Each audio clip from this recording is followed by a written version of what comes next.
नमस्कार। आज हम प्रत्यय पढ़ रहे हैं। प्रत्यय में हम करेंगे आज क्तवतु प्रत्यय, जिसका अर्थ होता है चुका है, जो कर्तृवाच्य में भूतकाल का अर्थ बताने के लिए जो है इस प्रत्यय का प्रयोग किया जाता है।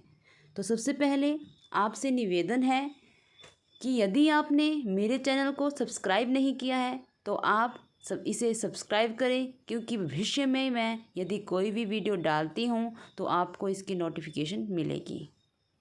तो हम पढ़ रहे हैं क्तवतु प्रत्यय। तो क्तवतु प्रत्यय में सबसे पहले हम इसके नियम के बारे में जानेंगे।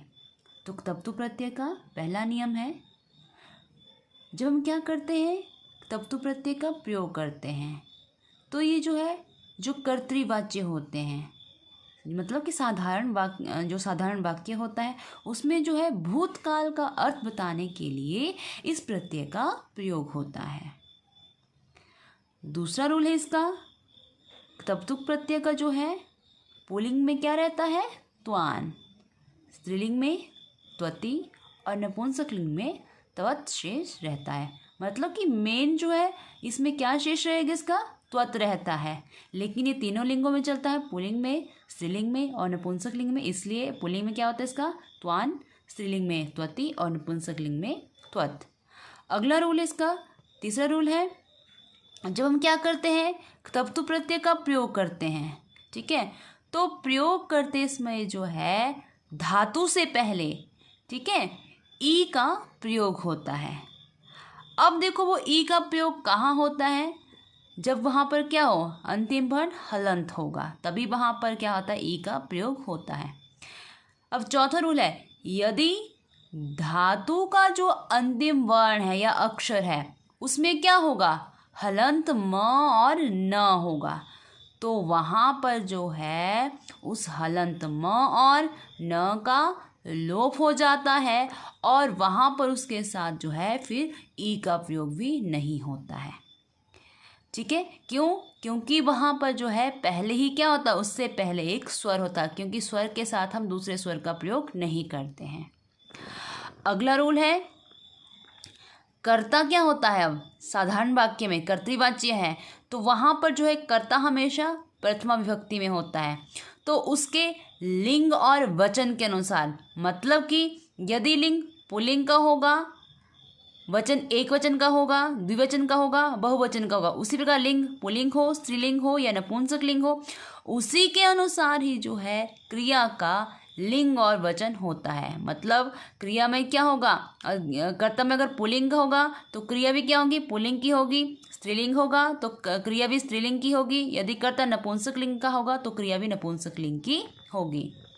अगला रूल है इसका, सिक्स्थ रूल है, क्तवतु प्रत्यय में जो पुल्लिंग के जो रूप होते हैं वो चलते हैं आपके भवत शब्द की तरह। जैसे भवत शब्द चलता है पुल्लिंग में, भवान, भवंतो, भवंत, इस प्रकार चलेगा है। और स्त्रीलिंग के जो रूप है वो चलते हैं नदी शब्द की तरह, और जो नपुंसक लिंग के जो रूप है वो चलते हैं आपके जगत शब्द की तरह। तो ये थे आपके क्तवतु प्रत्यय के रूल। तो अब हम क्तवतु प्रत्यय के मैंने कुछ एक उदाहरण लिखे हैं, उनके बारे में हम पढ़ेंगे। तो ये जो उदाहरण पुल्लिंग, स्त्रीलिंग और नपुंसक लिंग तीनों लिंगों में बताए गए हैं। तो देखो पहला यहाँ पर चल, तो आपने यहाँ पर ध्यान देना है। अब चल आगे प्रत्यय है क्तवतु, रूल क्या था, यदि धातु का अंतिम वर्ण क्या होगा, हलंत होगा, तो वहाँ पर इसके साथ ई जुड़ती है, तो यहाँ पर भी क्या होगा, ई जुड़ेगी और क्तवतु का रहता शेष तवत, ठीक है, तो बनेगा चलितवत नपुंसक लिंग में। तो पुल्लिंग क्या रहता था, त्वान, चलितवान, स्त्रीलिंग में चलितवती और नपुंसक लिंग में चलितवत।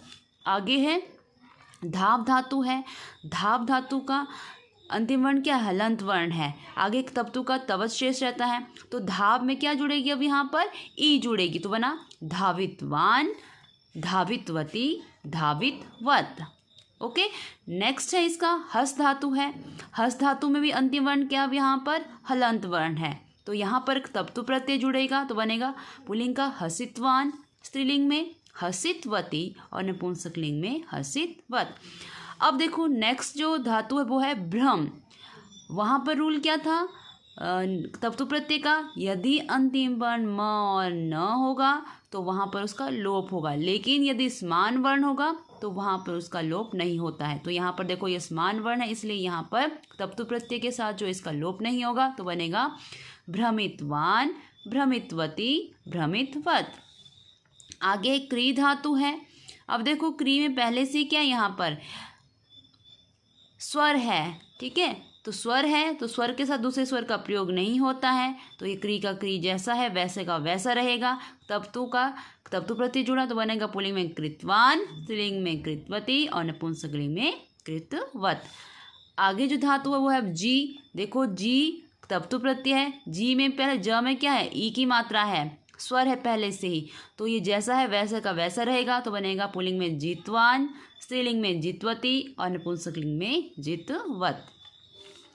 आगे देखो अब नम धातु है।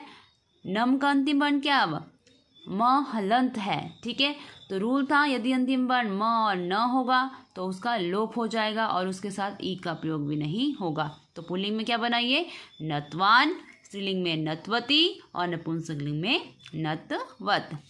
आगे अगली जो धातु है वो है गम। सेम इसी की तरह नम की तरह ये इसका अंतिम वर्ण क्या हलंत म है, तो यहाँ पर इस म का क्या हो जाएगा, लोप हो जाएगा। तप्तु प्रत्यय जुड़ता है इसके साथ बनेगा गतवान। जब लोप हो जाएगा तो गतवान, स्त्रीलिंग में गतवती और नपुंसकलिंग में गतवत। आगे है रक्ष धातु है। इसका अंतिम वर्ण क्या हलंत वर्ण है, तो इसके साथ ई का प्रयोग होगा। तो देखो तप्तु प्रत्यय आगे रक्षितवान, पुल्लिंग का क्या बना रक्षितवान, स्त्रीलिंग में रक्षितवती और नपुंसकलिंग में रक्षितवत।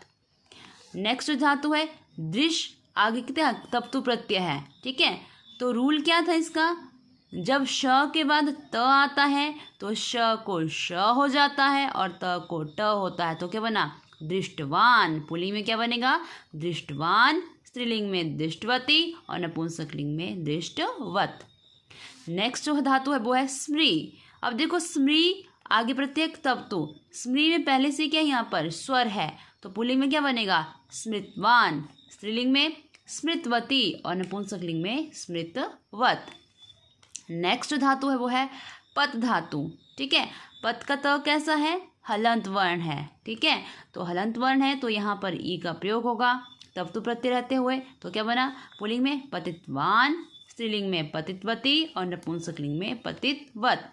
अब धातु अगली कौन सी है, अस और भू, जिसका अर्थ होता है होना, ठीक है, तो ये देखो तप्तु प्रत्यय है आगे, तो ये देखो भू में क्या है पहले से स्वर है, तो इसको क्या बनेगा पुल्लिंग में भूतवान, स्त्रीलिंग में भूतवती और नपुंसकलिंग में भूतवत, ठीक है। तो ये थी कुछ एक धातुएं, आगे भी बहुत सारी धातुएं हैं वो इसी प्रकार चलती हैं, बस आपने क्या करना है नियमों का जो है विशेष ध्यान रखना है, ठीक है।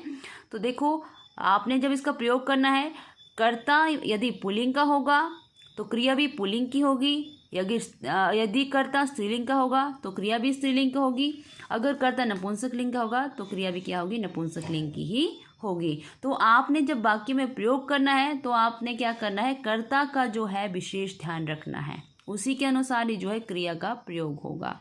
तो ये था आपका तप्तु प्रत्यय। तो अगला जो प्रत्यय है वो हम अगली वीडियो में करेंगे। तो अगर आपको मेरी ये वीडियो पसंद आई तो प्लीज़ आपने क्या करना है मेरे चैनल को लाइक करना है, शेयर करना है एंड सब्सक्राइब करना है। तो मिलते हैं आपको नेक्स्ट वीडियो में।